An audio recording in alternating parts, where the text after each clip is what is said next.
Hello everyone, I am Janimar Punay from BSN 2B Mathematics. Today I am going to report about the classroom climate. So what is classroom climate? Classroom climate is the classroom environment, the social climate, emotional, and the physical aspects of the classroom. It's the idea that the teachers influence student growth and behavior. The student's behavior affects peer interaction. The responsibility of influencing these behaviors is placed with the instructor, or it defined as the intellectual, social, emotional, and physical environment in which our students learn, according to Ambrose et al. 2010. Now, let's proceed to the four aspects of classroom climate: the physical, intellectual, social, and emotional. The first one is physical. Students can interact with and see each other. Students have equal access to physical and online materials. The classroom is free from distractions. It is very important that the classroom environment is away from any distractions coming from outside and inside the classroom, like noise, so that the students may focus on their studies or learning, which they need to master their skills and learn to operate independently for their personal and academic growth. Next is intellectual. The lessons develop student disciplinary knowledge, skills, and attitudes. Performance expectations are explicit. Students regularly practice disciplinary skills. Then tasks are challenging, important, and authentic. Lastly, students receive prompt and specific feedback. It is also necessary that the students should receive specific or clear feedback from their teacher so that they will know their mistakes, strengths, and weaknesses. And also, they will have the opportunities to cope up with their mistakes and weaknesses and to develop more their strengths that will help them for their future practice and better learning. Next is social. Behavior expectations are explicit. Students have opportunities to work together. The instructor ensures equitable and respectful students' interactions. The instructor is approachable, resourceful, and proactive. Lastly, the instructor solicits and responds to students' feedback. And social aspect of classroom climate, it refers to the relationships between student to student, between the teacher and the students, and the social atmosphere of the class, such as formal, casual, democratic, and inclusive. And lastly is the emotional. The atmosphere is non-competitive and motivating and productively addresses stereotypes. Students' backgrounds or identities are valued. As a teacher, you should acknowledge and understand the diverse background of your students so that the students may feel that they are accepted and valued. When they feel valued, they are more likely to be motivated to learn and behave better. Next is students are allowed to make low-risk mistakes. As a student, we also experience different classroom climate, the negative and positive classroom climate. So what is negative classroom climate? A negative classroom climate can feel hostile, chaotic, and out of control. This kind of classroom climate leads to students to have poor academic achievement, low confidence, fighting, stress, and reduced social skills. Just like this picture, it shows that the classroom environment is dirty. Then the second one, it shows fighting between students to students within the classroom. Next is positive classroom climate.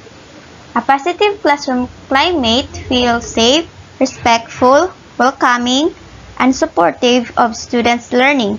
This allows the students feel comfortable and confident as learners. Just like this picture, we can see that the teacher is very smiling and she is supporting her students. Next picture shows that the students are very participative to the discussion of the teacher. There is an interaction between the teacher and the students within the class. Now let's proceed to the ways in creating a positive classroom climate. So as future educator, what can we do to create a positive classroom climate? So here are the 3 ways to create a positive classroom climate. The first one is develop and reinforce classroom rules and norms that clearly support safe and respectful behavior. Having classroom rules helps you as a teacher to create a predictable, safe learning environment for your students. Rules that give your students clear boundaries and opportunities to practice self-regulation and make good choices. When students feel safe and respected both emotionally and physically, they are able to focus better on learning. Next is promote positive peer relationships. As a teacher, you want to create an environment where your students support and are kind to one another. So here are some ways that you can do. First is notice and reinforce casual positive interactions between students on a daily basis.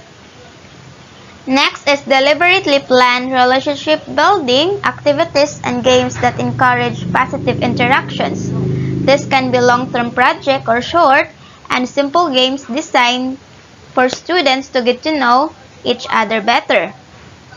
Next is pay attention to the social dynamics of your students. As a teacher, you should know the social relationships of your students by conducting one-on-one interview to your students that will help you identify students that have stronger or weaker social connections. This will help you inform in your seating arrangements, guide your grouping and pairing decisions, and assist you in helping students to form new sets of friends. Lastly, have class meetings. Class meetings provide safe environment in which students can discuss with you and each other topics that are important to them. You and your students can get to know each other better and build relationships through open discussions on subject matter. This will also help you and your students to create trust and respect to each other. Lastly is nurture positive relationships with all students. You need to let your students know that you are not only care about their progress in the classroom, you also care about them as a human beings. Here are some ways that you can do. First is greet your students by name every time they walk in the door.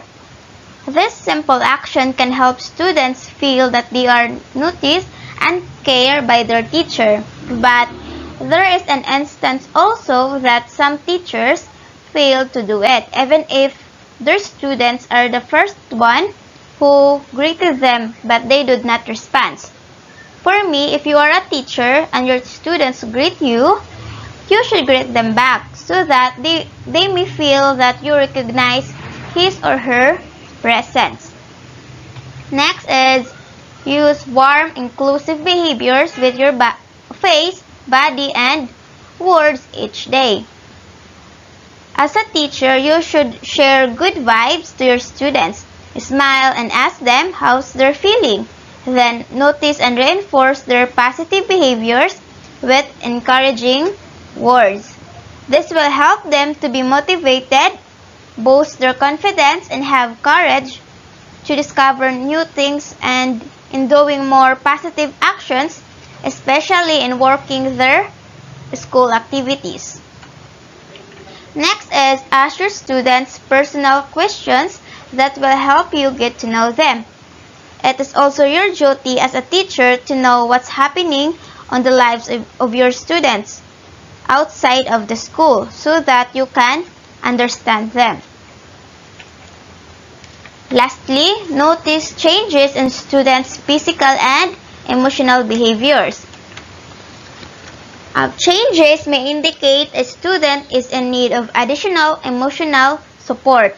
As a teacher, you should provide or find support for that student as needed, because as their second parent, it is also your responsibility to help or guide them to solve their own problem.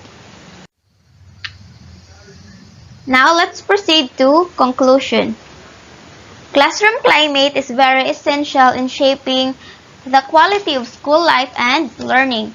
So it is important that the teacher should create a positive classroom climate because it will influence the attitudes, values, motivation, self-confidence, and self-respect of the students that will help them success and improve their well-being. That would be all, and thank you for listening.